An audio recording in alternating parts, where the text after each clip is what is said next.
Për shkazimi i luftës Izrael-Hezbollah, lufta po i afrohet pikës moskëtimit. Zgjerimi i operacioneve toksore të Izraelit në Libanin jugor po e çon konfliktin me Hezbollahun në një fazë të tensionuar, pavarësisht anëpushimit formal që është në fuqi.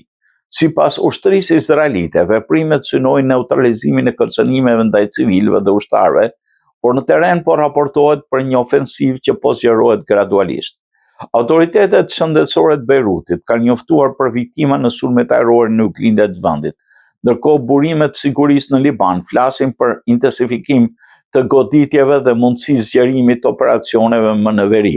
Në qytetin Nabatje janë raportuar 10 sulme pas thirrjeve për evakuim, duke shtuar shqetësimet për një ofensivë më afatgjatë në jug të Libanit. Situata ka rikthyer në Liban frikën për një ndërhyrje të zgjatur ushtarake si ajo e dekadave të kaluara, ndërsa raportohet se disa forca mund të jenë duke vepruar edhe përtej zonave të përcaktuara më parë si kufi i sigurisë.